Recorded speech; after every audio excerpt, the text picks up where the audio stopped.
modeling clay.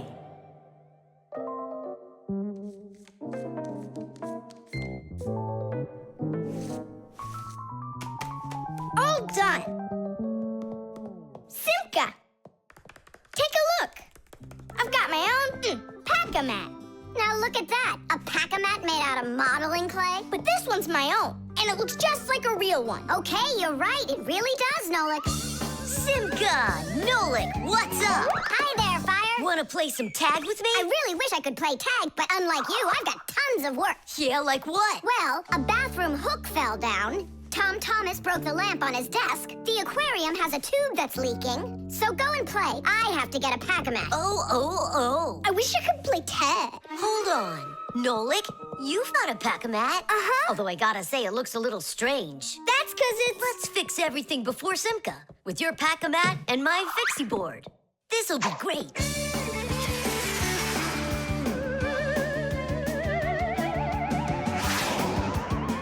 So where is that hook that fell down? All right. Nolik, get out some sticky stuff. From where? Obviously, from out of your pack-a-mat. But it isn't real. I made it out of modeling clay today. Out of clay? Well, it totally looks real. Long ago, back in the Stone Age, people learned how to use clay to make their dishes and sculptures. But the modeling clay that we use nowadays was only invented about 100 years ago. Actually, modeling clay is just plain old clay with some ingredients added so it won't dry out. And dyes are mixed in to make all the different colors. There is just no end to all of the fun things you can make out of modeling clay. I got an idea. Go on, turn around. What are you doing? Grabbing glue out of your pack-a-mat. All right, get up here. Will it stick? Yeah, of course it will. Let's go and fix the lamp.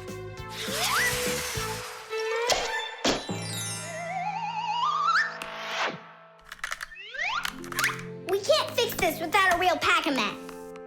Yours will work just fine.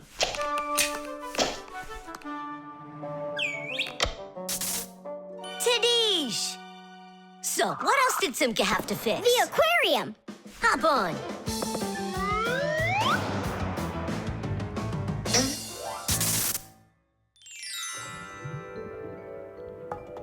Well, where's that leaky tube? Here, it's leaking at the joint. Yeah, this tube is gonna need a lot of modeling clay. Give me the rest of your pack-a-mat. Sure. And here's a souvenir. They're all done. What's all done? We already fixed everything. And what did you fix it with? Modeling clay. Ha! Modeling clay isn't gonna hold anything. Well, I say it will. Wanna bet? All right.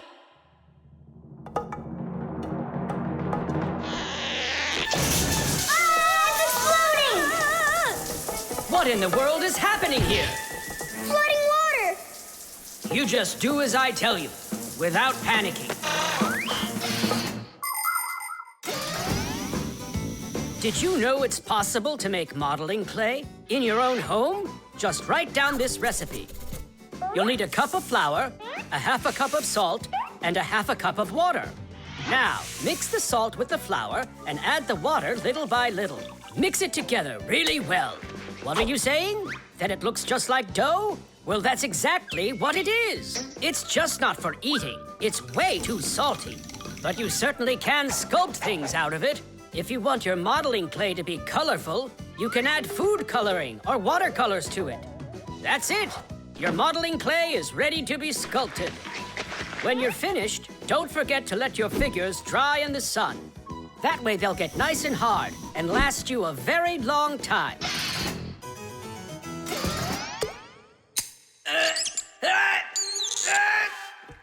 Phew. We almost didn't make it. And did you fix the lamp with that modeling clay? Uh-huh. And the hook, too. That was not a good idea. But it was really quick. Hey, that's true. That's why I want to give a medal to you. You're heroes. For real? Of course you are. And here it is. your medal. But it's made out of modeling clay. Your reward fits your heroic deed. The oven.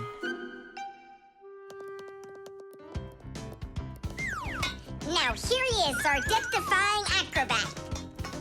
Nolik, don't! I'm not Nolik, I'm an acrobat. You're going to fall. I'm not going to. I see. Every single time with him, it's the same old story. He gets himself into trouble, and I've got to get him out of it. No, I'm falling. Whoa! Hold on! I'm just joking. Nolik, you're a knucklehead. Simka, Tula, we're down here. Look who's in trouble this time, huh? This isn't funny at all. Need some help? We can manage this ourselves. Right, Tula? Well, all right then. See you later. We gotta get out of here. Tom Thomas's mom is coming. Hide!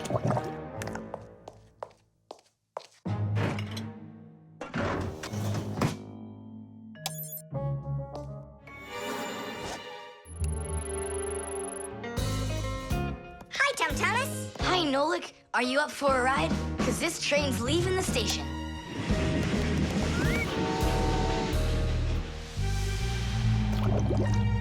Nice place. It's the oven. It's beautiful in here and not hot at all. Splendid. It isn't hot right now because it only started warming up. An oven is a cabinet with a heater.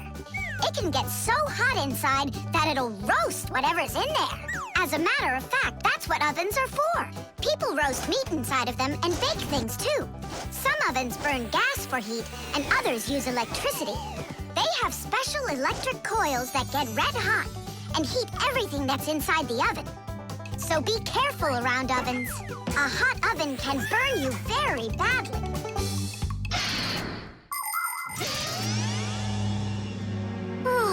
It really is getting so hot.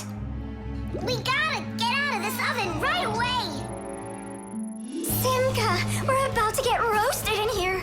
Yeah, inside of a fresh-baked Fixie cake. I don't want to. You think I do?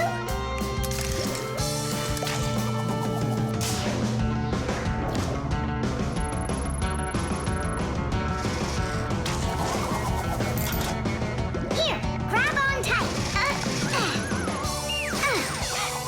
This way.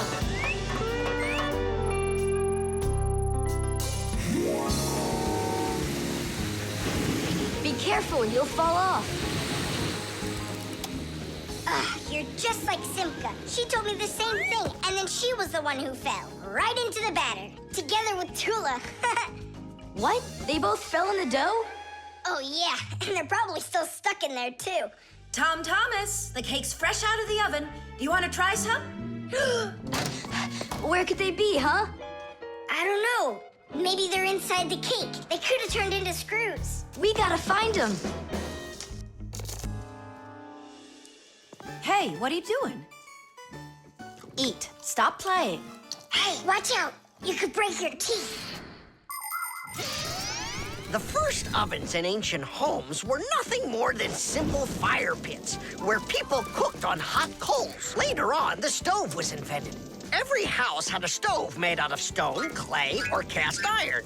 People would burn wood or coal in them. These stoves produced enough heat to make soup or bake a cake. And then in the 19th century, the gas stove was invented. Gas stoves are much more practical than wood-burning stoves. 1 second and the gas is burning. A few more minutes and the water's boiling. They're very convenient, but they can also be dangerous because if the pipes aren't in good condition, there can be an explosion. Today, there are also stoves and ovens that run with electricity. They use electric heating elements for frying, boiling, or baking foods without fire at all.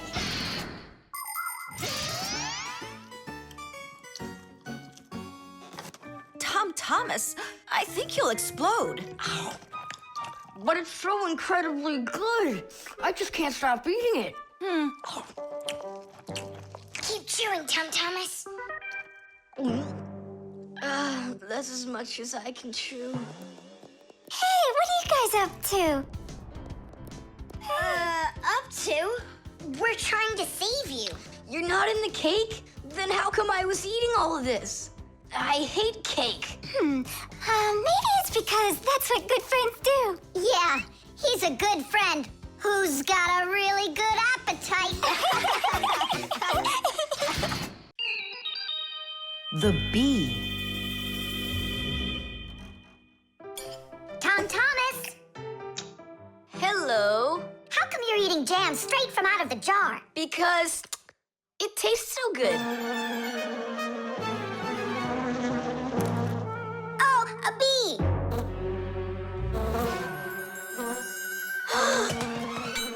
Shoo, get out of here. Leave it alone. It's just a plain old bee. Well, I was bitten by one of those plain old bees once. Tom Thomas, don't do it! Go away, you pest. Flies are pests. Bees are very helpful and useful. How can a bee ever help us out?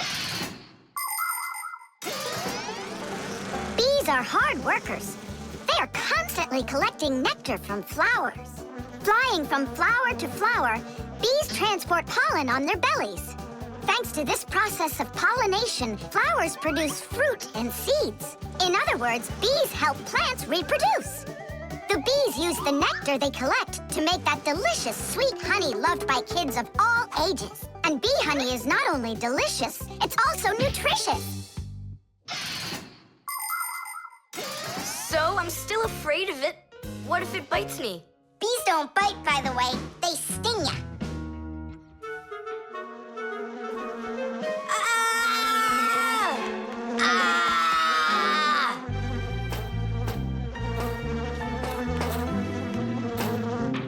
Well, now I'm gonna show ya. Don't! The bee's the one who should be afraid. You tyrant. Yeah, you let it go, tyrant. Why are you calling me names? Who's stopping her? She can fly away if she wants. We need to show her the way out. Well, how? Here, little bee. Fly this way. Why don't you try going? Then what can I say?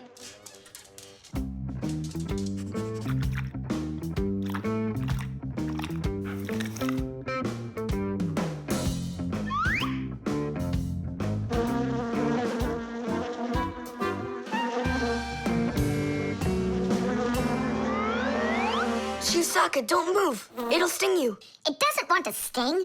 Both of you like to eat sweets. You like eating jam, and so does the bee. Why don't you carry Chusaka to the window? Go on, fly. No, that's not gonna work. You need to go and get more jam. Here, little bee. Yum, yum. Go on and fly. You're free. Let her eat first. Don't be greedy. I'm not being greedy. If she eats, she can make honey out of your jam. Long ago, people could only collect honey by destroying the nests of wild bees. And that went on until someone came up with the idea of taming those insects. They started by leaving enough honey for the bees to survive through the winter. People took care of bees in these hollows until they learned to build small houses for them called beehives. And a town made of these bee houses is called an apiary. Bees live and work together in the beehives making honey, while beekeepers take care of the bees and collect the honey. Bees are real team players. They tell each other where the best flowers grow. Do you know how they do it? One of the bees does a dance, and then the rest of the bees watch the dance and learn where they need to fly. You poor thing. Tom Thomas tired you out. I told you there's nothing to be afraid of. You see? She's just so nice and kind. I'm not afraid of her. She wouldn't let me eat my jam, that's all. Well, now it's time for you to fly away. Whoa! She's playing rough here. I want to try. Nolik. You're too little. You'll have to grow to do this job. Whoa, whoa, whoa. Calm down now. Now let's fly. Hey, Simka, the window's back there. I can see that without you. So how can I get you to turn around? Cool! Hooray! She's listening to me! Phew! Woohoo! Don't miss the window. Now! So long, honeybee! Tidish! Thomas, do you have any more of that jam left? Yeah. What for? Bring it here. We'll get more bees to fly in. How come? What do you mean, how come? Because it's my turn for a bee ride. The dog. It's about me. Fixies? It's Chusaka. It sounds like she's angry with us. I wish I knew what that mad dog was thinking about. I'm thinking about you. You better hide or people will see you. I'm leaving. See you later.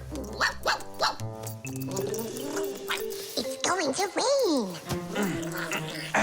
Chusaka, I have no time to play right now. I'm not playing. His feet are gonna get soaked. Thomas, I'm off. Don't be late. Chusaka, that's enough.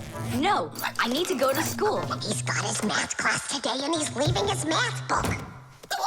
I'm trying to serve like a good dog, but no one understands me. Dogs have been serving people since ancient times, along with cows, horses, chickens, and other domestic animals. But of all of these animals, the dog was the very first. In the beginning, domesticated dogs looked like wolves. Over time, they started changing and were developed into dogs of many different breeds, from big shepherds to tiny chihuahuas. So a dog is not only a human's best friend, but his very first friend as well. What is that smell?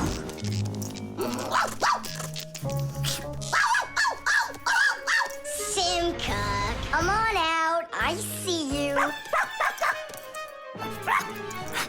Nolik, jump down.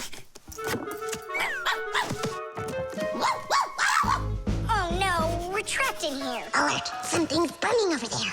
Why won't they listen? I think she's going to eat us. Together with the box.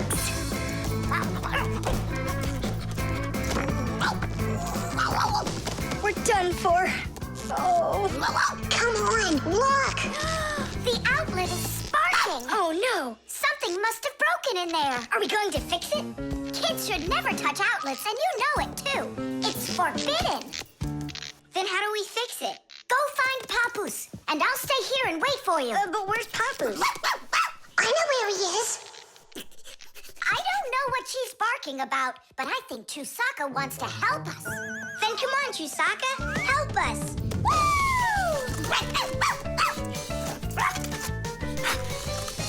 He's in there. Papoose, Papoose. Nolan, is that you? Ah! There's an outlet sparking over there, and it smells like it's burning. Are you sure? Yeah, Chusaka found it. Really? Great job! There are many kinds of service dogs. Dogs that help people by carrying out a wide variety of different jobs, like protecting a house or a flock of sheep if the dogs are shepherds. Some working dogs help guards protect their borders, while others work for the police. There are sled dogs that transport people and loads in the north, where there's only snow and no roads. Some service dogs help blind people by helping them get to the places they need to go. And there are dogs that save people trapped on mountains. And that's not all. Dogs went up into space before humans. But don't think that dogs are just given these jobs. Oh no, like humans, dogs study for a long time before they're allowed to take on serious work.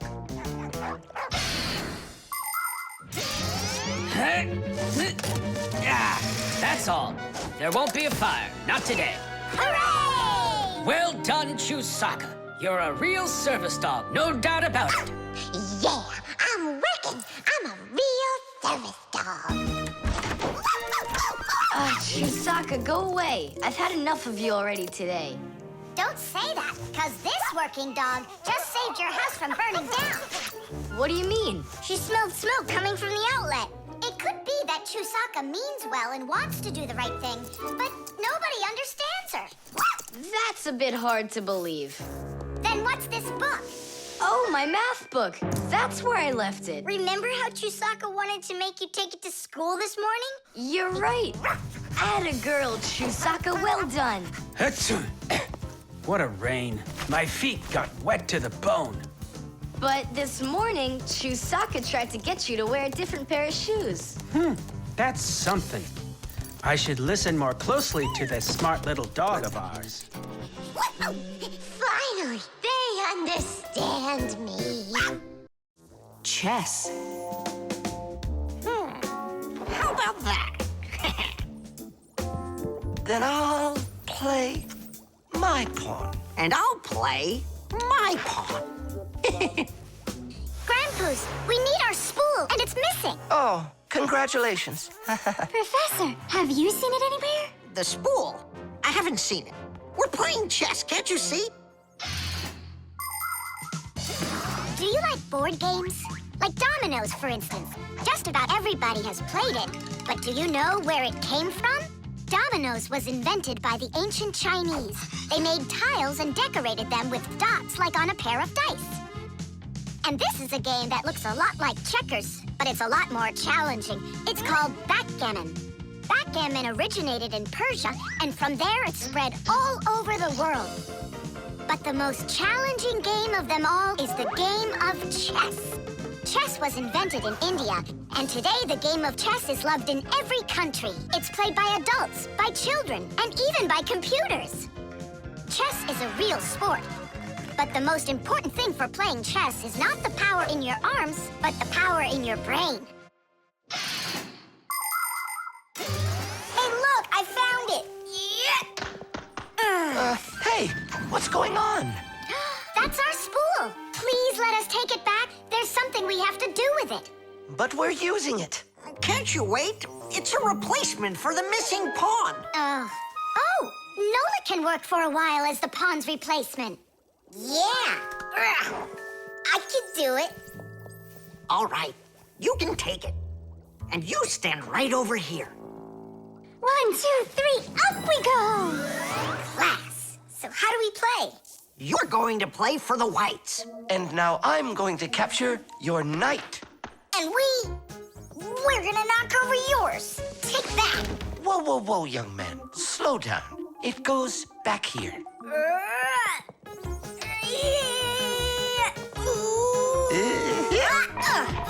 Nolik, get back to your square. What for? Pawns don't move like that. And how do they move? Only one square per move and only forward.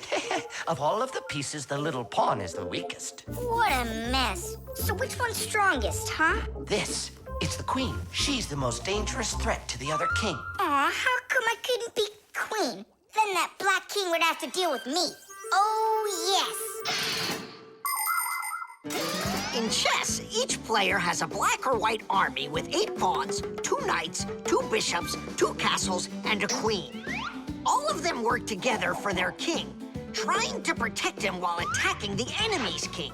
If the king finds himself in a position where he can be captured, the attacking player says check. And if the king finds himself with nowhere to run from the attack, it's called checkmate. Whoever checkmates the other player's king first is the winner. I'll move my queen. Yeah. And me, my queen. Then I'll just capture your queen. Aha! Really? Then I'll just capture yours. Grandpa's, should I go now? Not yet. So, do you feel like surrendering? Ha! You're kidding. Do you? Nolik, forward, Hooray! We'll step aside.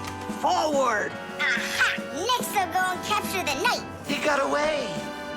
All right, pawn, and once more, go forward. Grandpa's, where do I go now? Don't you see the edge? Don't go anywhere. Now you're the queen. What? The rules of chess say that if a pawn makes it all the way to the other side, he can become anything that was captured earlier. Hooray! Then I'll be the queen, and I'll be the strongest piece in the whole game. Hey, Queen! Get back here! In case you don't know, this isn't over yet. We capture the pawn with the Queen. Queen, this is your new place. Check. Check. Huh, yeah? Now come to here. Checkmate, my colleague. Of course it is. It is, mate. Yeah, I lost. Hooray! Tadish, tadish, tadish! Professor, we found the missing pawn for you. So that means Nola can leave with us. I'm not going anywhere with you. Chess is the greatest game you'll ever play in your life. Oh, you should have seen how I put Professor Eugenius into checkmate. Really? Well, Grandpa's helped me a little. Actually, it was Grandpa's telling me where to move. But I'm the queen now. GPS.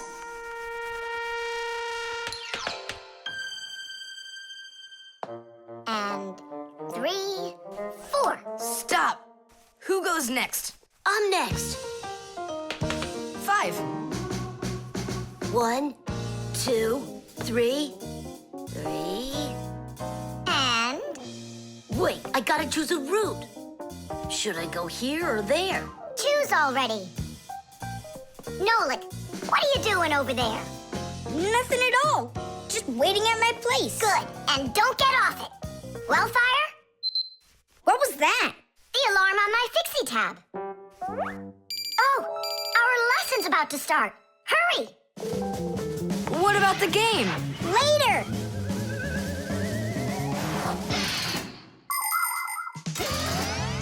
As soon as young Fixies enter their first year of Fixie school, everyone gets their own Fixie tab. It's a little computer that can do anything at all. Well, almost anything at all. Studying with a Fixie tab is fantastic. You can read it just like a book and write in it just like writing in a notebook. You can use a Fixie tab to listen to music, watch movies, find your way around, and talk, text, and send letters to your friends. And if you want, you can use a Fixie tab to go on to the internet that humans use, or you can visit the secret Fixie internet, where you can find news about the world of the Fixies. And Fixie tabs have games on them, too. Of course, these games can be a lot of fun, but you shouldn't play games until your homework is all done. Faster, or we'll be late. I know a shortcut we can use. This way.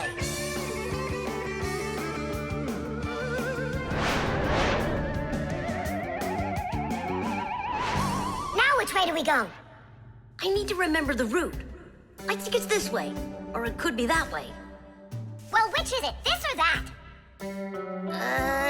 I have no clue. Uh-huh. So what's our plan? We'll go back and start again. We flew in from there, right? No, I think it was there. That's not how we flew in. It was there. I think we're lost in here. Uh-oh. Nolik, stop the panicking. I only went uh-oh. I'm not panicking yet. It's your fault, Fire. I know a shortcut. Go this way. How are we gonna get out of here? How do I know? All I know is that we're late for our lesson. Thanks to someone. It wasn't on purpose, I swear. Now Grandpa's will punish us. What's going on? Well, I think I found a way to get out. Which way? Right here. I forgot that inside of my Fixie tab is a GPS navigator. Class. What's a navigator? A GPS navigator is an interactive electronic map that can help you find your way around. The navigator can figure out where you are by using signals that are sent to it from satellites. All you have to do is type the address of the place you want to go into it, and the GPS can figure out a route to get you there. And then it helps you as you go by telling you where and when you need to turn, so you can easily get to your destination. Let's see. Right now, we're here. And where do we need to go? You know where, to school. But where is that? Are you joking? In the laboratory of Professor Eugenius. Can you be quiet? Where do you want to go? The laboratory of Professor Eugenius. Please wait while I chart out the route. Ha! It did it! The navigator says to go there. Hey, what are you doing over there? Come on!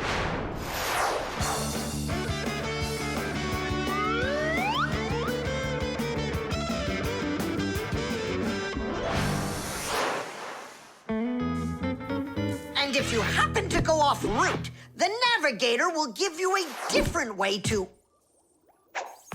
Well, you finally made it. Unfortunately, you missed an important lesson today. We got lost. Forgive us. In case you're wondering, we were studying navigators. And you know what? We just used a navigator to get here. Yeah, it showed us the way we had to go. Well, that's certainly quite lucky for you, because now you don't get an F. But from now on, kids, you have to get here on time. I promise you that. Because now we know where to get our shortcuts from. The fire extinguisher. So, who can tell me, in the home, what is the greatest danger of them all? Chewbacca. Well, dogs are dangerous for us, but what is very scary for us and for humans? Fire! Huh? Where? I was just answering what you asked us. Although your joke was awful, Fire, your answer was actually correct. Nothing can be worse than getting caught inside a house on fire. Don't know much about chemistry, but I can handle circuitry. That's an interesting idea. I have to try it out. And that's why every Pack-A-Mat has a fire extinguisher inside of it. And how do you turn them on? Well, I'll show you at the end of the lesson. Nolik, listen, yell fire. How come? I just want to find out how the professor turns on a fire extinguisher. Forget it, Fire. I won't do it for you. Ugh. Fire! Huh? You again! I was joking. It's a stupid kind of joke, and I want you to leave right now. Actually, I should call your parents to discuss this terrible behavior. Fire is no joke at all. Remember, never fool with fire. Of course, you should never play with matches or with lighters. Everybody knows that. But those aren't the only things that can cause a fire inside of a house. So can a stove or a fireplace. And don't forget electrical appliances, like electric burners, space heaters, and irons. If you act carelessly around any of these appliances, they can cause a fire. And we should never forget to take extra special care with sparklers, candles, and fireworks. Sparks can jump off of them and set fire to highly flammable things like paper, wood, or cloth. So, what do you do if a fire suddenly breaks out? That's right. You call the fire department by dialing the number for all emergencies, 911.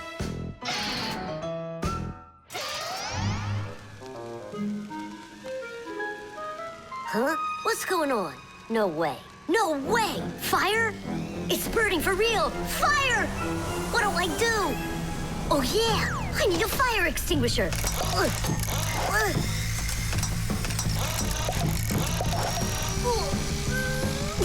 Where are you? And that's how a Pack-A-Mat can become a fire extinguisher. Do you understand? We understand.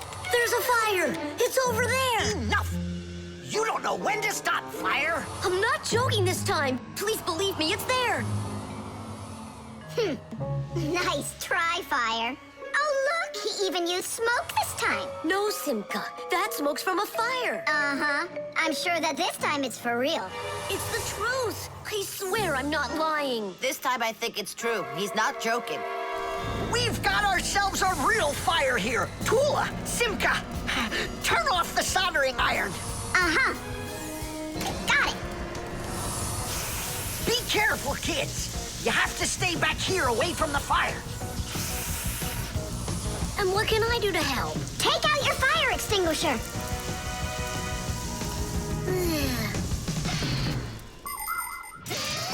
Long ago, people used to put out fires with just water or sand. Today, people also use fire extinguishers. Fire extinguishers are cylinders with hoses. They're usually painted red, so they're easy to see. The cylinder is filled up with a special powder, or foam. If someone needs to put out a fire, they point the hose at the fire, pull out the safety pin, and squeeze the handle. The foam or powder shoots out of the extinguisher and puts out the fire. Our fire extinguishers are just too small for this fire. We have to find Professor Eugenius to put it out. I already did. All right, where's the fire? Ah! Ooh! Hooray! We put out the fire! You Fixies are just the greatest. Thank you, you saved the whole laboratory. Not at all, colleague. If not for you Fixies, I can't even fathom how this could have ended. And what I'm wondering is how the fire got started at all. Fire? I had nothing to do with that. Yeah, sure. Then who was yelling, fire, fire? You know what? Maybe it was you that set the fire. Well, if that's what happened, don't even think about coming back to school without your parents. Colleague, wait. It's all my fault. I didn't turn off the soldering iron. Forgive me. Now we know whose parents the school should be calling. The laboratory.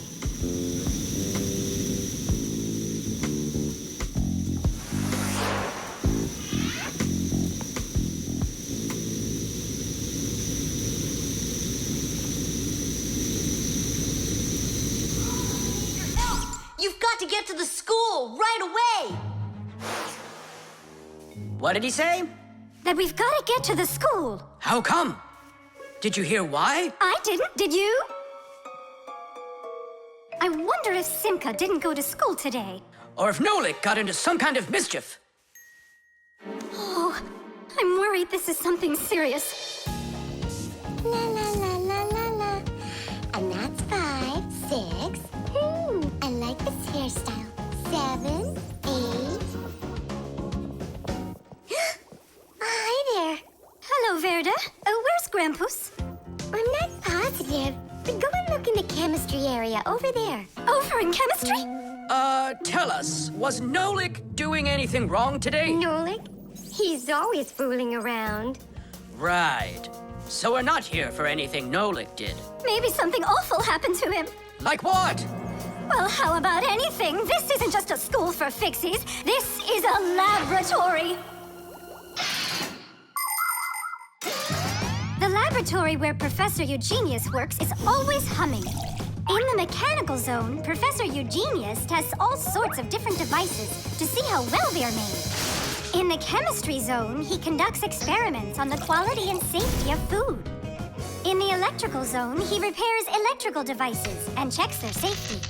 Unfortunately, the professor can be absent-minded, and that can cause things in his laboratory to bubble, spark, or even explode.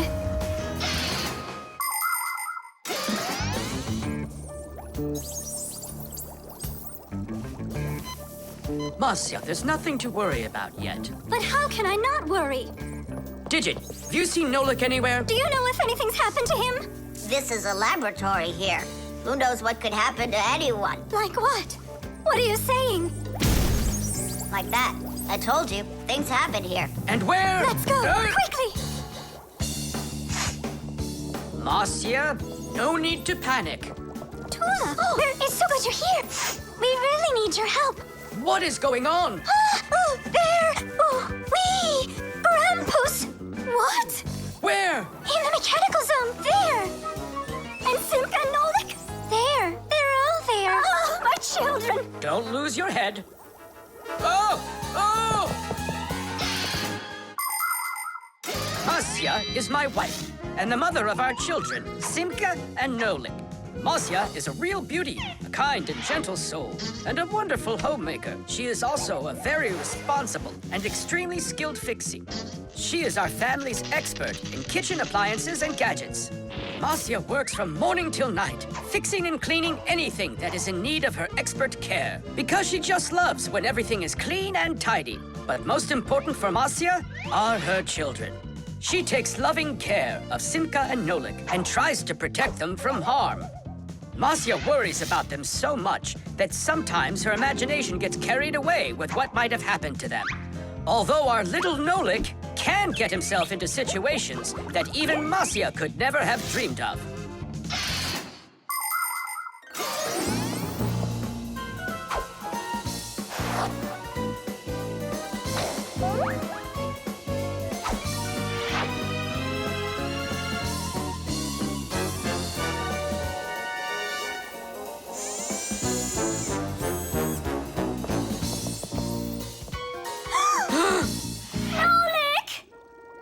Hang on tight! We'll save you!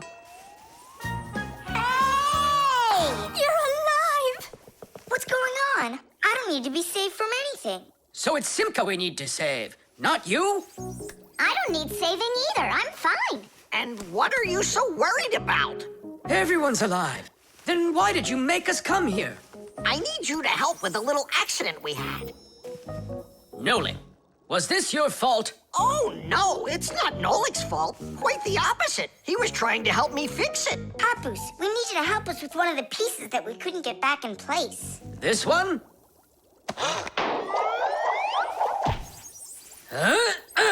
Tadish! Oh, a perfect repair. Huh, that was really the only reason we had to rush here? Why not? There was just no way we could let this wait, so I sent for you. But Fire said... Why fire? Why is it always fire? How come you had to scare us so badly? I'm not the one who scared you. You did that all by yourselves. The manipulator.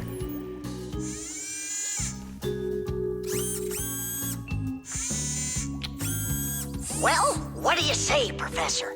It couldn't be any more accurate. Our manipulator works just perfectly. Good! So that means that we're free to go. Great. See you later. All right, finally. Now it's our turn to experiment with that manipulator. And do you know how to operate this manipulator? Why do you think we were spying? A manipulator is a kind of mechanical arm that people use for difficult or dangerous work. To control a manipulator, humans use a remote control or a joystick. The operator gives the command, and the mechanical arm grabs and moves the load. Some robotic manipulators don't even need to be steered by an operator. They're controlled by computers and can work without people being there at all, even on the moon.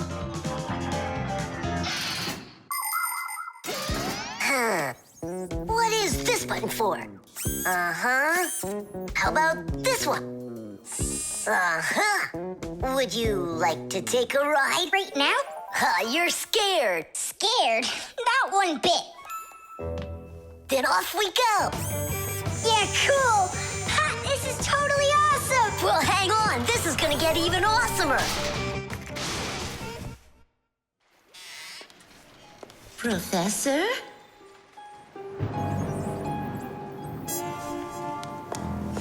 Strange. What made this ladder just fall over? Ah! Am I crazy? Or is someone here? Oh, calm down. Calm down now. Poor Elisa. Yeah, you're completely overworked. Whoa!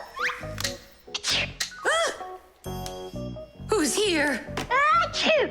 Hang in there, Nolik. I'll get you out of there.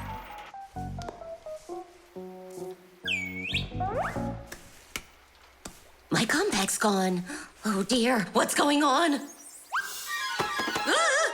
Stop this nonsense right now, or I'll call the police on you.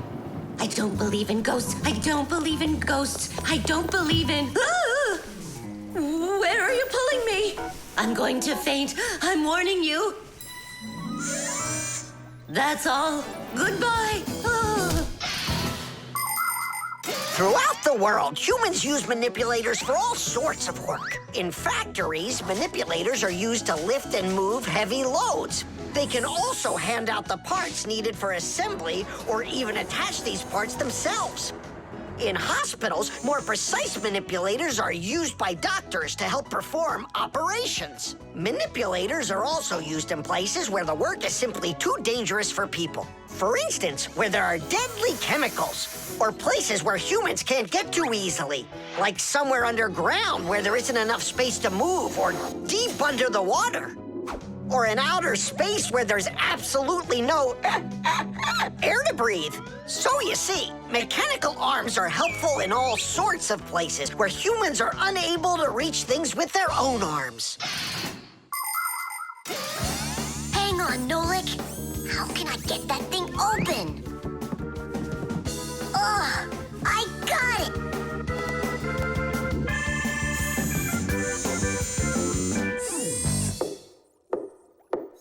Yes? Who's there? Ah! What's going on? Achoo! No, Nolik? What are you doing in there? Achoo! We just took a little test flight. Is this yours?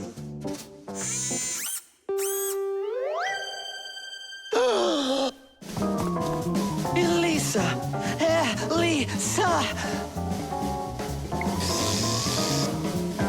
Professor, you genius. I was attacked by a crazy arm. The manipulator. It's your imagination. Look, it's come back. Stop, I'm telling you. Professor, you genius. It heard what you just said. Calm down, it's okay.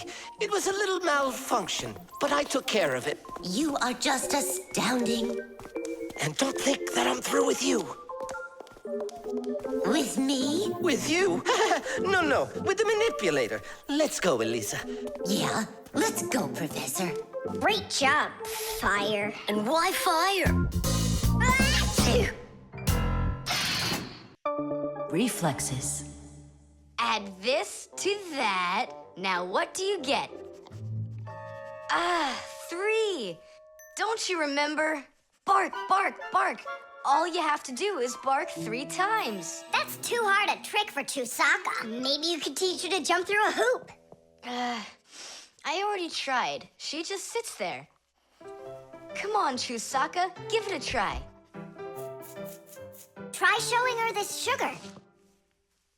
Chusaka. Alley-oop.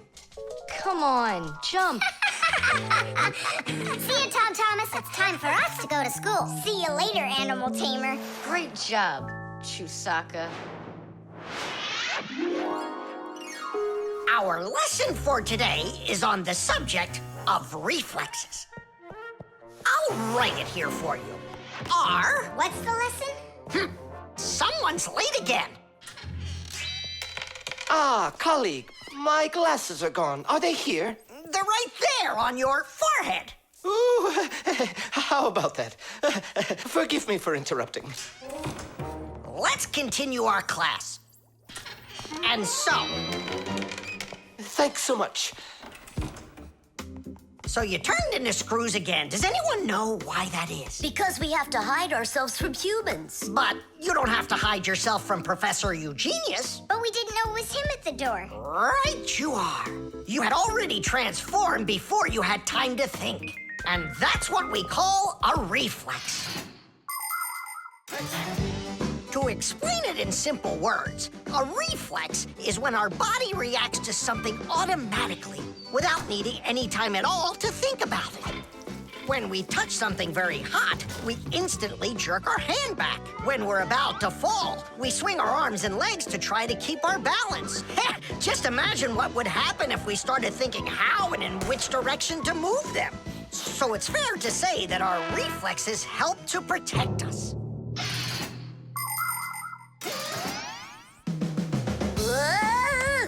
No kidding. They protect us. My nose itches. Achoo! Excuse me, I didn't mean it. Professor, sneeze. Is that also a reflex? It most certainly is one. Fire didn't want to, but then his nose tickled and achoo. Bless you, too. Thank you. And do dogs also have reflexes? Of course dogs have reflexes. All animals do. Yeah. It's something all good animal trainers know. They use the animals' reflexes to teach them tricks.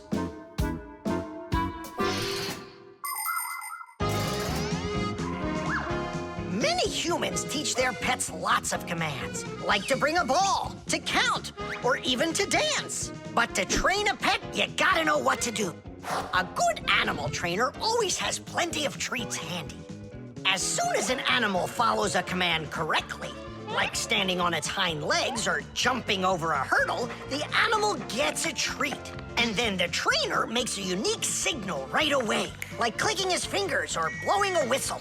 After repeating this training over and over, the animal develops a reflex. Once it gets the signal, it carries out the command and then gets a treat. But the most important thing about animal training is to love your trainee and never hurt it. Otherwise, no treat will work. Thomas, we just learned in Fixie School how you can train Chusaka. Yeah? With the help of reflexes. With what? Where's Chusaka? Call her. Chusaka, come here. Give her a math problem. A nice simple one. Add this to that. Now what do you get?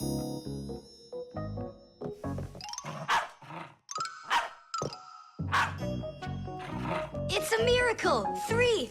You got it! No, it's not a miracle. Science is what it is. You know how Chusaka barks whenever she sees a Fixie around. That's what we call a reflex, you know. I understand. And do you know how I can teach her jumping? Well, we didn't figure that out yet. Wait a sec, I know how. Chasing Fixies. Isn't that one of Chusaka's reflexes? Probably, although... Great, so let's go and train the dog. Nothing's ever too much for a good friend. Chusaka.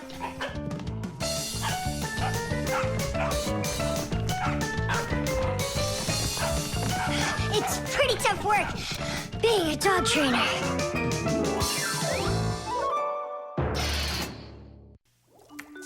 The key card.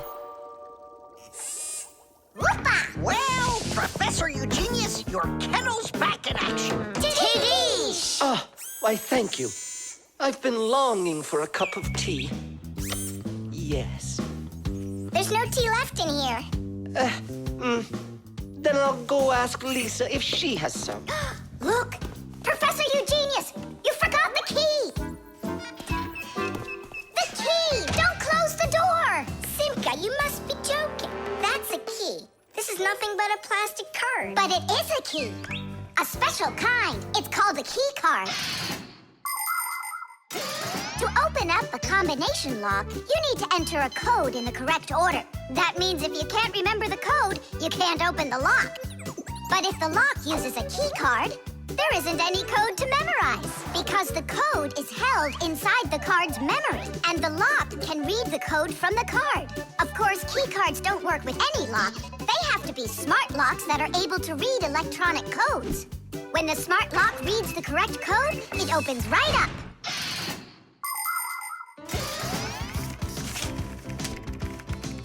Lisa, do we have any tea here? Of course, Professor Eugenius.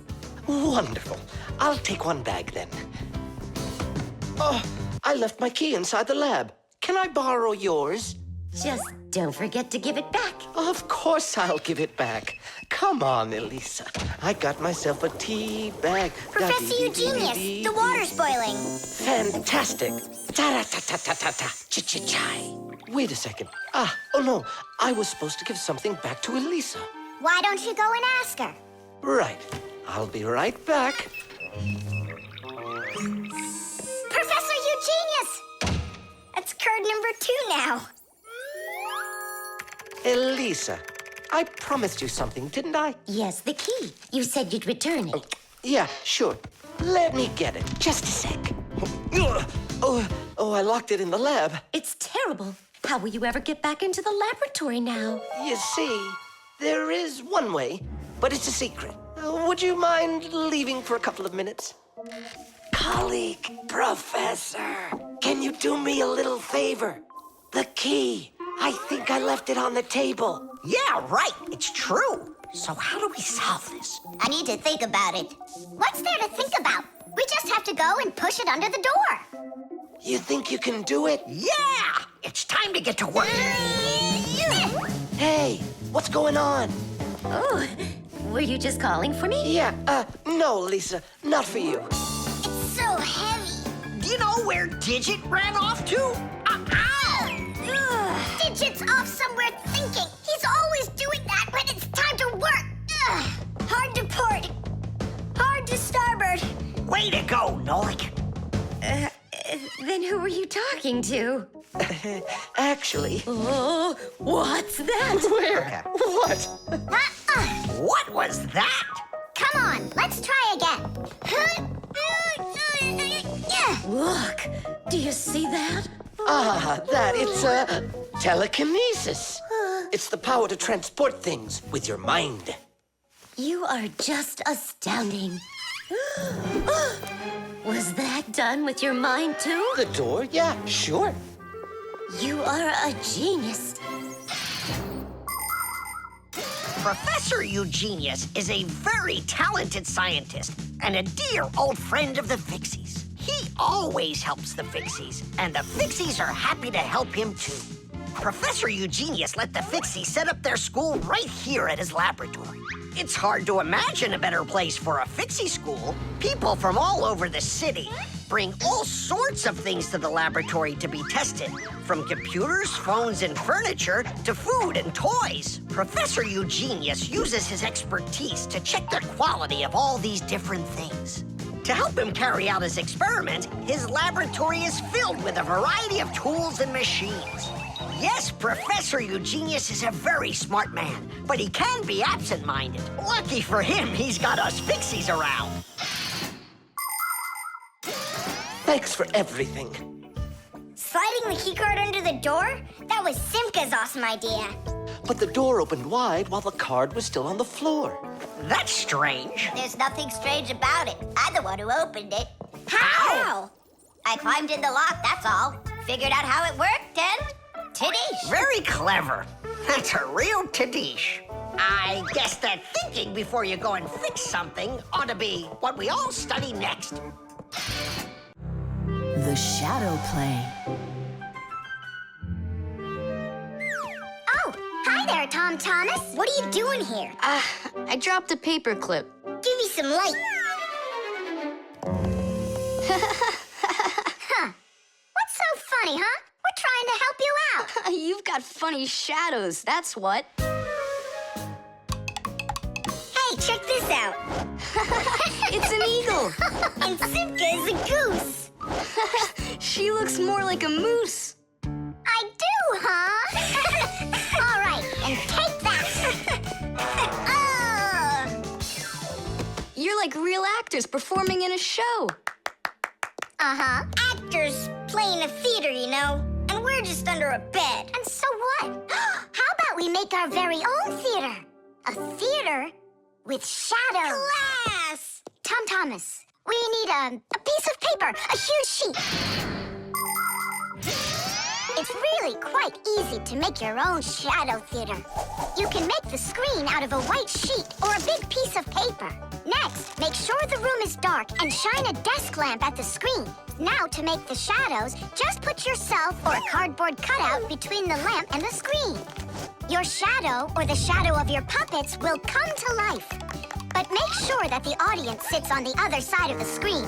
The play will be much more magical for them from that side.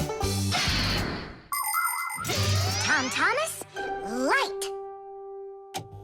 Oh, wow! Simka, you look totally like the real Red Riding Hood. Hello, dear granddaughter. Hello, dear grandmother. Grandmother, what very big eyes you've got.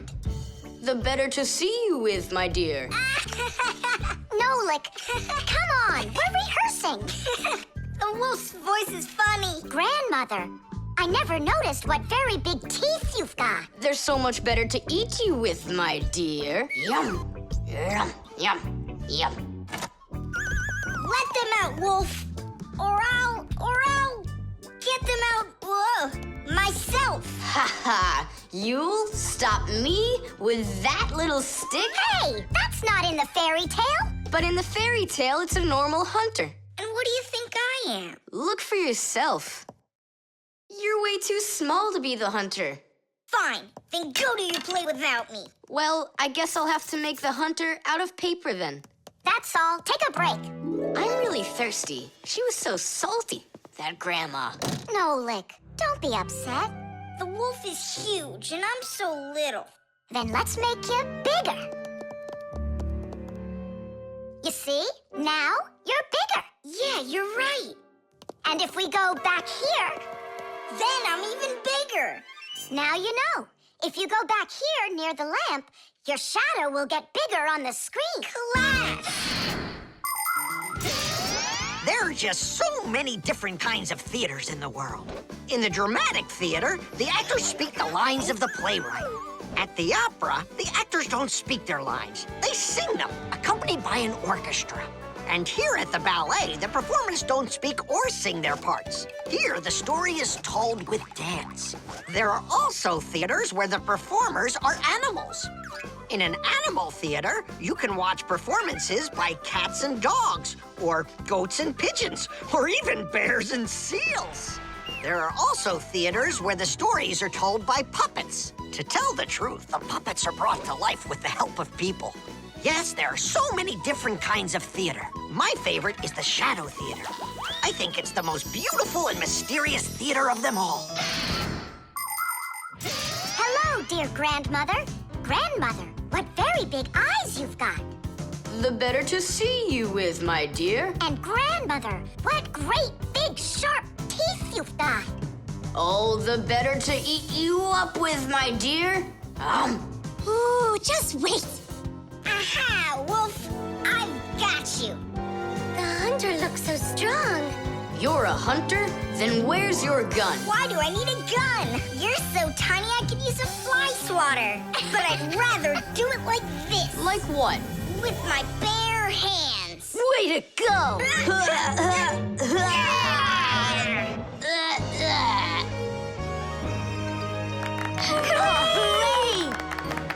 Splendid! Who was your favorite? Mine was the grandmother. Well, I think Red Riding Hood was the best. For me, the hunter. He was so mighty and so fearless. And for me, the special effects. The Eco Tester. Are you ready to see my new invention? I just can't wait to show you what it does. Whoa! What is it? An Eco Tester. And what is it for? This device lets you check vegetables or fruit, so you'll know if they're safe to eat. To grow apples, tomatoes, or melons faster and bigger, people add chemical fertilizers to the soil. But there's a problem if too much of these chemical fertilizers is used. When there's too much of them, the harmful chemicals get inside the fruits and vegetables, and that makes them very dangerous to eat. An eco-tester is a special device that quickly shows how much of these harmful chemicals have gotten inside of the food. And if the reading is too high, that means you shouldn't eat it. As you can see, the Eco Tester shows that this apple is good. Well, let's see. Look, this one is safe too. Ugh, it's not interesting this way. These apples are all safe. Now let me take this delicious apple and, make it bad. We will inject this apple with a harmful amount of nitrates. How come? What do you mean, how come? So we can see how the Eco Tester works.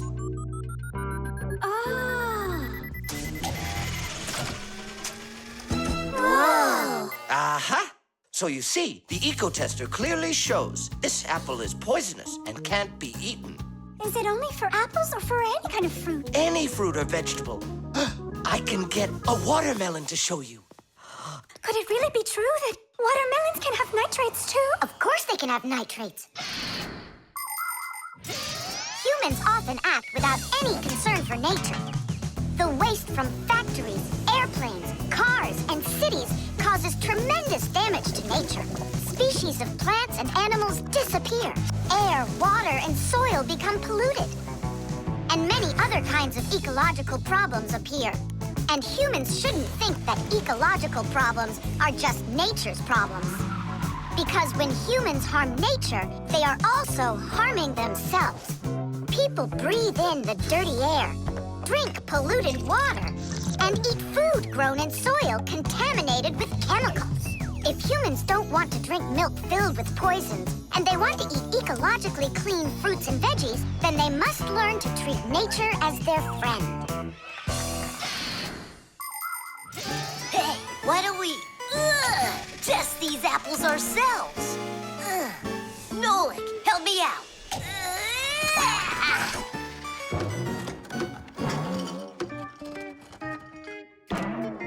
Oh, it rolled away. I don't care. That apple's poisoned with nitrates. Oh, apples.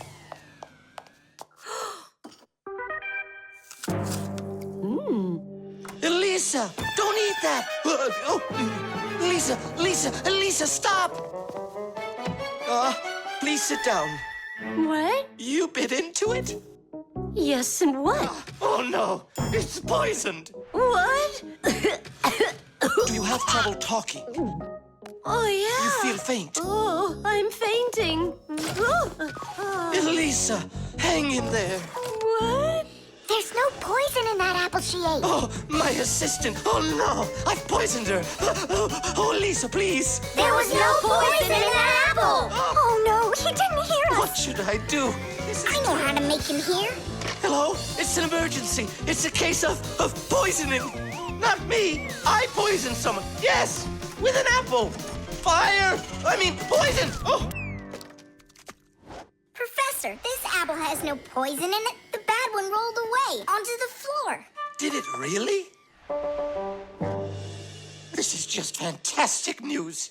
Can you see me, Elisa? I can't see anything. How's that? I see you. I can see you. I can see again. I have great news. There's no poison at all in this apple. Are you sure? It's perfectly fine. Here, take a look. The eco-tester shows that there are no harmful chemicals inside. It's wonderful news. This is one excellent apple. And nutritious. This appliance of yours is simply wonderful. Now she'll say he's a genius. Professor, you are a genius. Thank you for saving my life. Oh, it was nothing. Actually, it was Nolik. He saved her life. I did? Dropping the watermelon was your idea, wasn't it? Ah, you're right. I saved her life. The antenna. Wow, is this cool or what? Hello there, little Fixies. Did you come to see what I'm working on? Professor, you genius. Tell us what you're planning on doing with this huge thing. Well, I hope to use this fantastic device to make contact with aliens. Since ancient times, people have wondered, is there life on other planets? What might aliens from outer space look like? And what kind of spaceships do they travel in? There are some people who say that they've seen alien spaceships and that they look like flying saucers. There are even some people who say they've actually made contact with aliens. But personally, I'm sure it's just their fantasy. And science hasn't been able to prove any of these stories either. The one story that makes me laugh harder than all of the rest comes from a guy who claims that he saw aliens with his own eyes. Can you believe it? He said that there was a group of tiny aliens that looked like humans with glowing hair. It seems to me that this guy just happened to spot a few Fixies who weren't able to hide from him in time.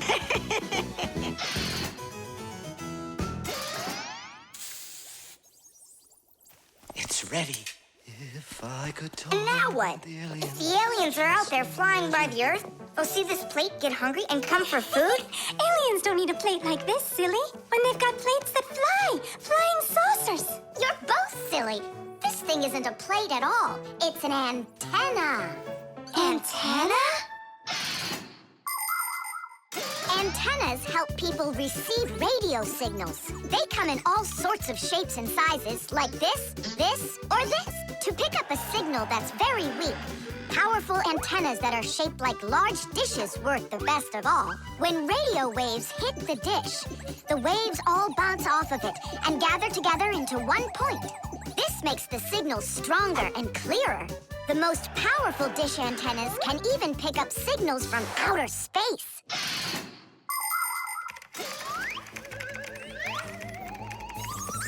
Nolik, stop! You'll burn yourself. Don't treat me like a baby boy, okay? Ah, interesting. I wonder what's inside of there. Do you know? Why don't we go and take a look?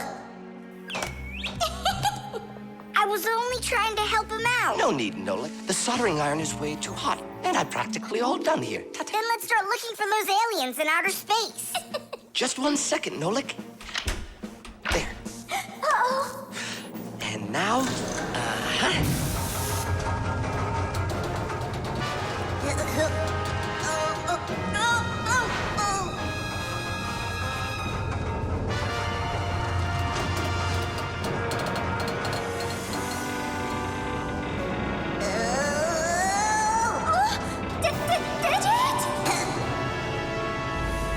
here we go.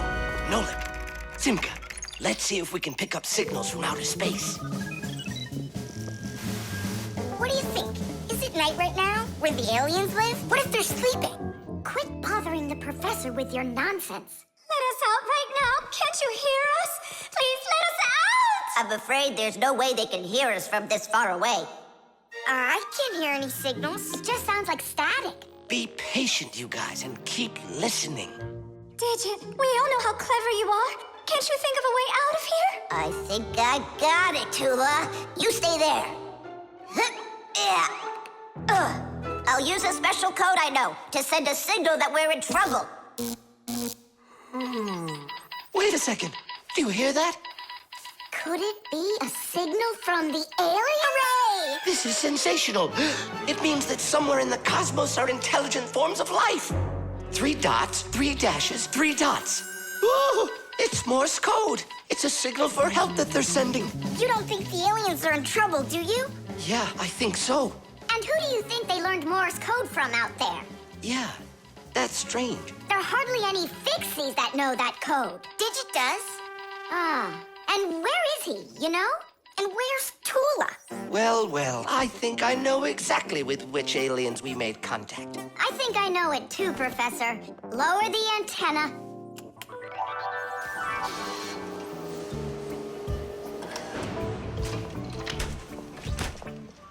Greetings to you, oh extraterrestrial visitors. Hi there. It's good to be back. What a shame. I was really hoping that we'd find intelligent life forms out there. It's all right. At least we found 2 unintelligent ones. The clocks. Go around. Left side. That's crazy. You'll crash. No, I won't. See, I told ya. What? Huh? Nothing. Now you talk with your computer like it's your friend. Listen, that's enough playing for today. Oh, Mom, just a little more. I'll give you half an hour while I cook dinner, and that'll be enough for today with the computer.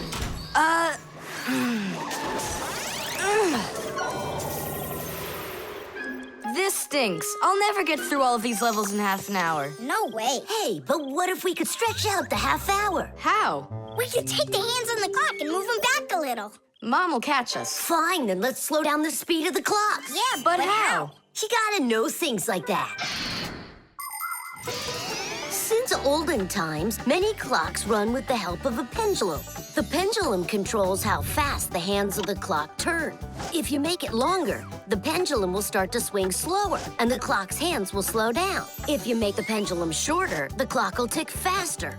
Most clocks that are made today don't use pendulums. They run with the help of springs or with an electronic chip instead. But even so, there are ways to change the speed of these clocks, too.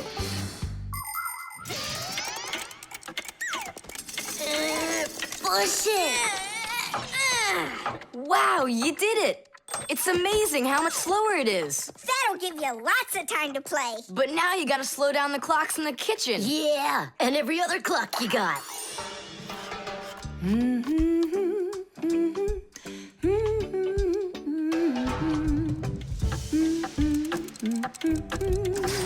I just have to turn this to make the pendulum longer.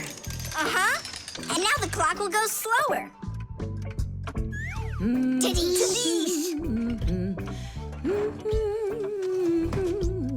Fire! Now that clock over there. Let's go do it. That's it! see a thing. That's great. Yeah. Wow, Tom Thomas, you're cool.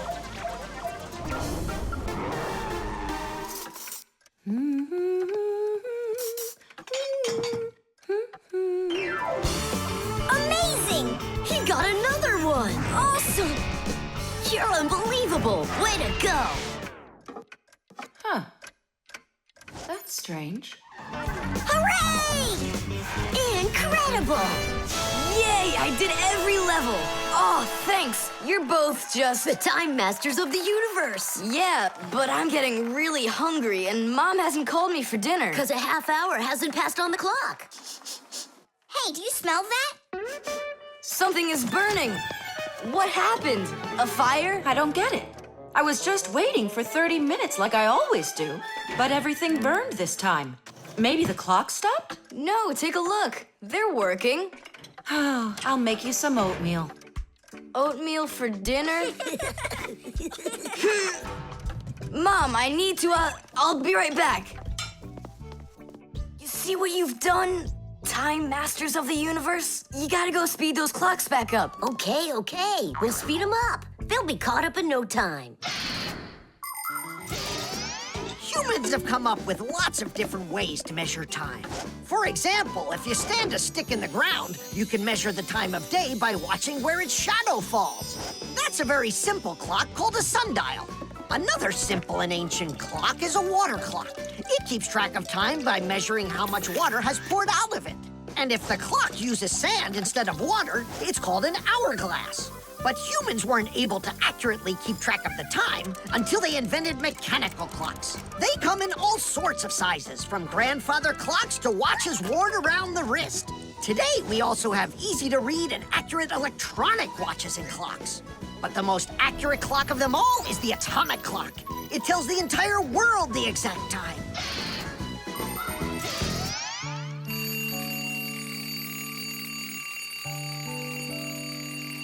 Tom Thomas, why is your alarm clock ringing in the middle of the night, huh? Really? Is it still night out? Look, Tom Thomas. But the clock says that it's morning. Interesting. Yesterday, Fire and I sped up all the clocks, so that's the reason the alarm went off. Sped him up? Are you crazy? Tom Thomas asked us. So what do we have to do now? Don't you know? Get to school, it's time. I'm joking. Go back to sleep. Don't worry, I'll get all the clocks working right again. Can I go and fix them with you? Ha! Fix them? You boys are the ones that always make the problems. The instructions.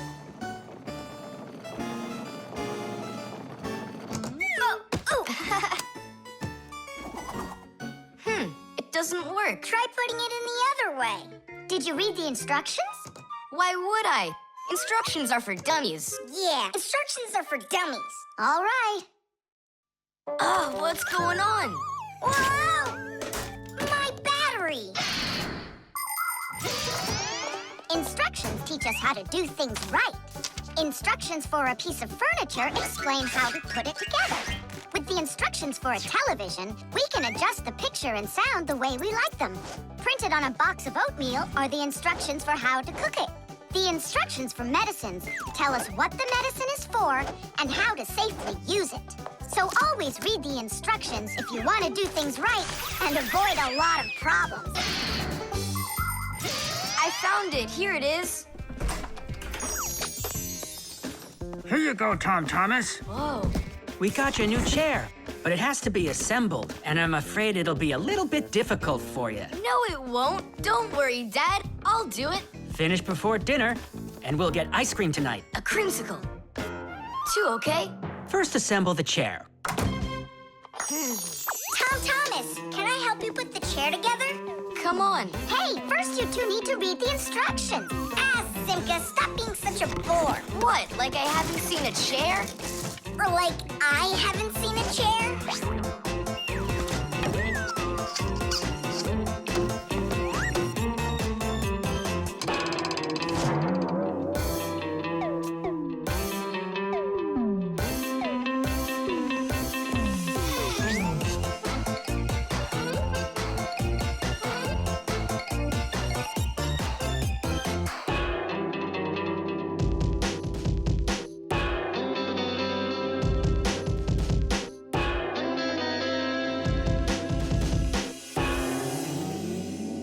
Well, Tom Thomas, you done? Dinner's ready. Let's go. Oh, Dad, no! I need another 2 minutes. Simka, help me. How? What does it say I have to do in the instructions? Ah, I thought you could do it without him. All right, I'll help you. Let's see. Take this part over here and that one over there. Nola, get a screw. No, the longer one. It's over there. The very first stools and benches appear as far back as ancient Egypt. The pharaoh's stool was special because it had a back. It is thought that the pharaoh's stool was actually the first chair. For a long time, a chair was considered a luxury. Rich noblemen would bring their own chairs to parties. And the more important the man, the higher the back of his chair. It wasn't until the 19th century that chairs became part of every house. Today, there are just so many different kinds of chairs. There are wooden chairs, plastic chairs, metal chairs, chairs with legs, chairs with wheels, folding chairs, baby chairs, just all sorts of chairs. Well, how could people sit down at the table with no chairs? Ooh, I think we'll make it. Screw it in, quickly. Nolik, we need one more screw. But there aren't any. There is, you gotta find it. I already looked everywhere. Tom Thomas, time's up. Nolik, you have to help. How? Just for a minute, that's all. Turn into a screw. If it's only a minute, I'll do it for you.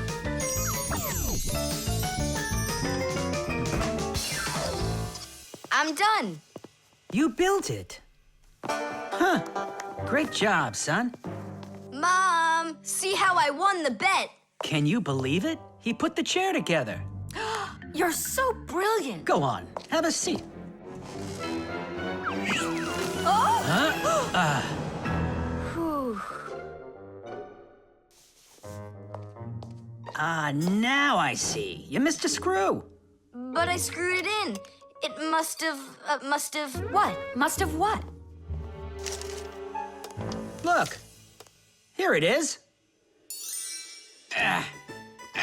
Now this screw's not going anywhere. And that ice cream you won? Well, you just lost it. Well then, Mr. Chair Builder, time for dinner? Yeah, in a sec. Where is that Nolik? He ran away. What a traitor. No, he's not. He promised you he'd become a screw for just a minute. And the minute was up. Well, where is he then? Over there. He's studying the instructions for the clock. Hey, Tom Thomas, it says that we put the wrong kind of battery into the clock. We should have used that kind. You see, Tom Thomas? If you don't want to be a dummy, instructions are for you. The video call.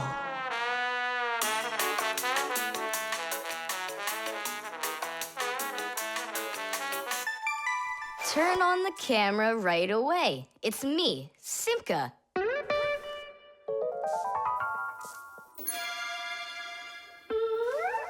Just as I expected. Nolik, why aren't you in school?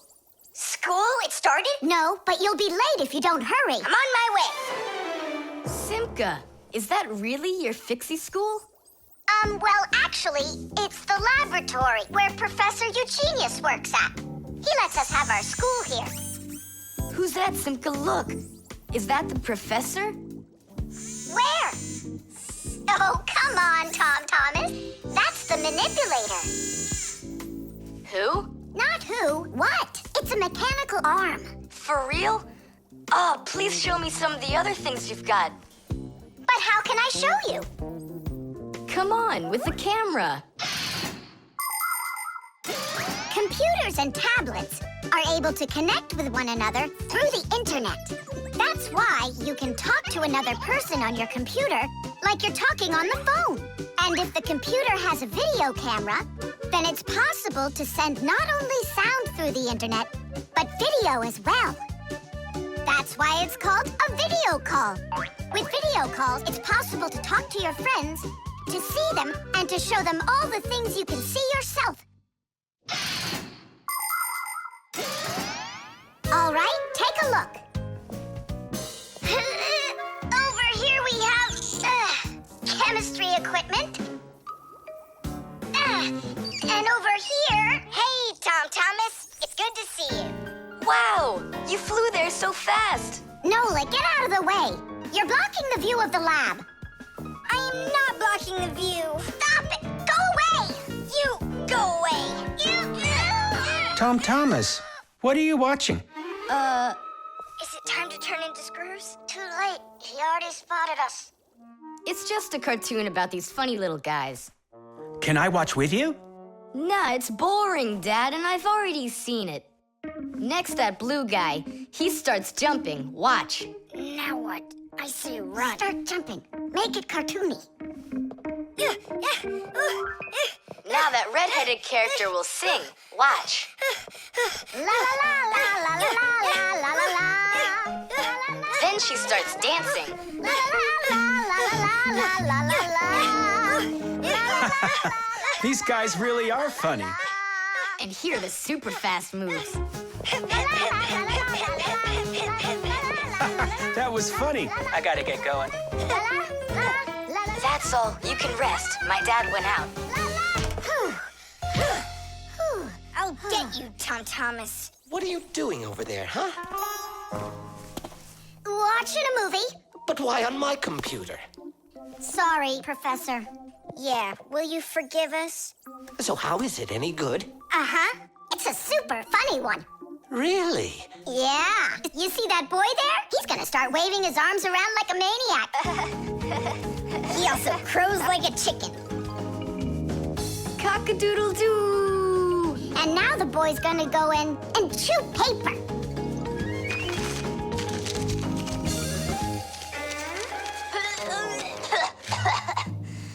I can't do this all at once. A movie. That's what we're watching here, right?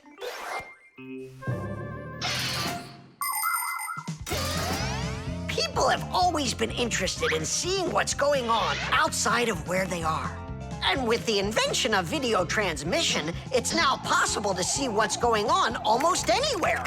Now, without leaving your home, you can see what's happening on another street, or even in some far corner of the world. With the help of video calls, doctors can help their colleagues perform complicated surgeries. Teachers can give lessons by video, and scientists can take part in video conferences. With video, you can watch a live theater performance in another country. And even in outer space, an astronaut can feel right at home just chatting away with friends and family. And it's not just for astronauts either. Now almost every tablet and phone here on Earth has video in it. Introducing Tom Thomas. Nice to meet you there, son. And I'm Professor Eugenius, so I guess you're also a friend of the Fixies. Yeah, only it's a secret. My friend, that's a secret the two of us share. And you know, keeping secrets is what friends do. The gramophone. And that's a photograph of my mom when she was little. She sure looked happy, didn't she? Because parents were all happy when they were children. But then they grow up and start getting all gloomy and as boring as can be. Oh, what's this, do you know? A song about a screw? It's total nonsense. Nonsense? It's about a screw, which means it's practically about Fixies. Why don't we listen to it and find out? If it's good, we can all dance together. How do you listen to this thing? Like this? Why don't we try to use the player? We won't fit in there. Look, right here it says gramophone record. See? So we need to find a gramophone player. Find what? Let's go to Grandpa's. Grandpa's, we found a song about a screw we want to hear. We're looking for a player for a gramophone record. Ah, I understand. What you need is a gramophone. A gramophone is an old appliance that was made for playing back sound that was recorded onto records. If you want to turn on a gramophone, you need to turn the handle to wind up its spring. The spring makes the record spin. Then, a needle is placed on top of the record, and as it moves through the groove on the record, it shakes a little, which makes a diaphragm, a sort of mini drum skin, start to vibrate. The big horn of the gramophone then makes the sound louder, and we hear a voice or music.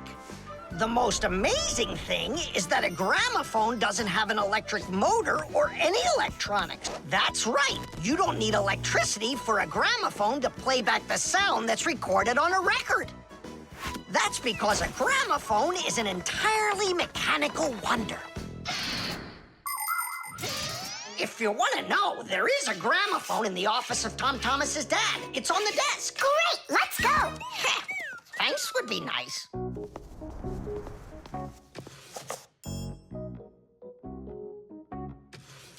I can't find the on button. There is no on button. You need to grab that handle and turn it. Now take that thing and put it down onto the record. It's not playing. Look, there's no needle in there. And where can we get one from? We can make it. Do you have any nails around here? Is this good? That'll be great. Verda, are you ready? Totally. Better cover your eyes.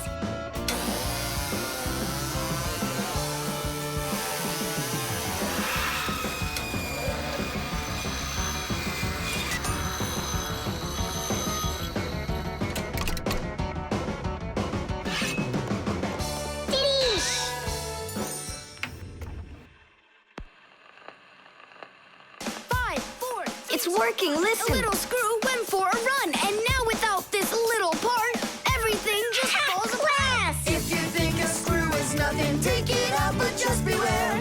Everything will break without them, with no little screws in there. The bulldozer was a strong one, until there was a thud. And then the mighty giant fell straight into the mud. 5, 4, 3, 2, 1, a little screw went for a run, and now without this little part, everything just falls apart. If you think a screw is nothing, take it out, but just beware. Everything will break without them, with no little screws in there. If you think a screw is nothing, take it out, but just beware. Everything will break without them, with no little screws in there. Tom Thomas, what's that music playing? It's a gramophone record. Gramophone? I thought it was broken. We fixed this old... not we. I fixed this thing. Really? What a wonderful boy I've got. Other kids are breaking things and you fix them. What do you say we play that record once more? I used to love it so much when I was little. The mighty crane was working until there was a pop. And then the mighty giant gave out and lost its top. 5, 4, 3, 2, 1, a little screw went for a run. And now without this little part, everything just falls apart. If you think a screw is nothing, take it out, but just beware. Everything will break without them, with no little screws in there. If you think a screw is nothing, take it out, but just beware. Everything will break without them, with no little screws in there. Tom Thomas's mom really dances super. Yeah, she knows how to have a good time, even though she's a grown-up. If you think a screw is... The airbag. We're gonna be late. We'll make it.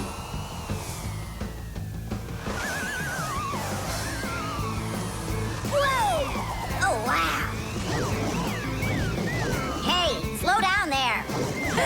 I'm a super duper racer.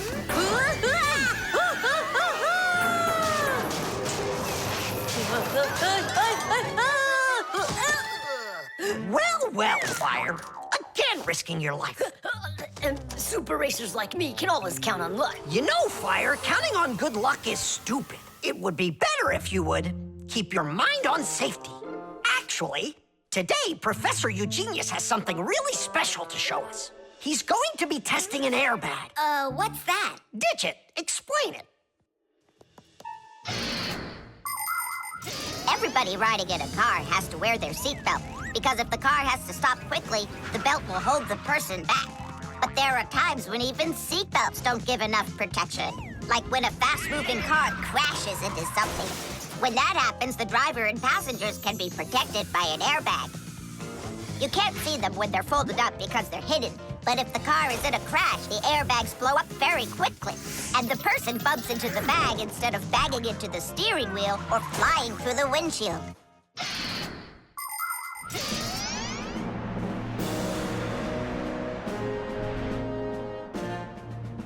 Here I come. And once again, when something dangerous must be tested, Professor Eugenius tests it on himself. But Grandpoos, aren't you scared that it won't blow up with air? Don't worry about the air. A 3 and a 2 and a 1.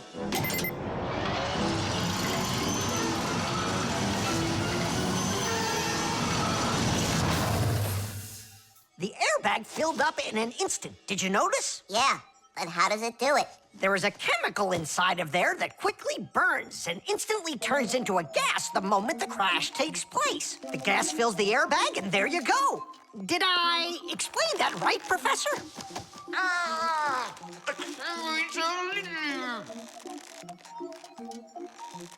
We've got to get him out. Stop!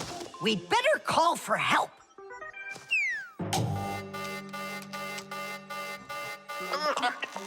Professor, do you need some help?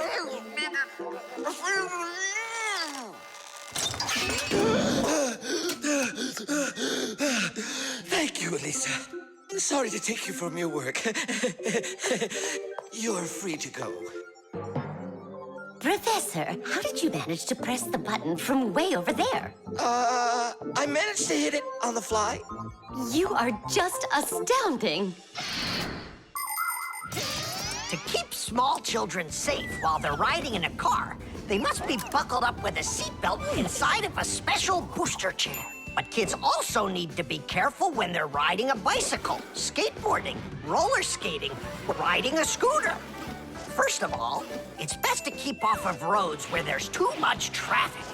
Second, put your protective gear on. For your arms and legs, wear elbow pads, gloves, and knee pads. For your head, wear a helmet. That way, if you fall down, you won't get badly hurt.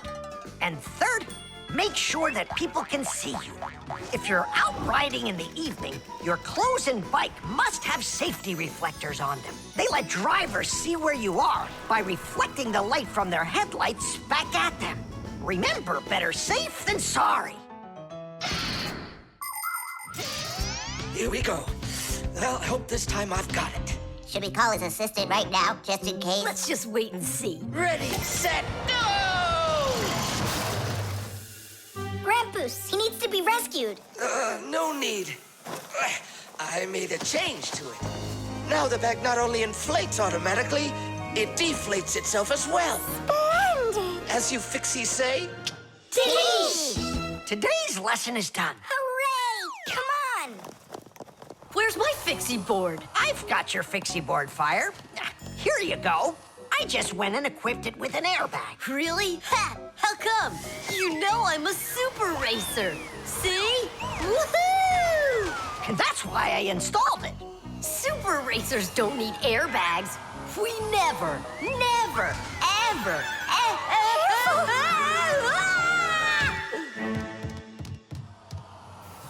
Oh, wow! Is that airbag cool or what? It's a very original design he used there. That design is my own, and Fire ran the test. Professor, will you make an airbag for each one of us? You all will get them real soon. But even so, Caution and care make accidents rare.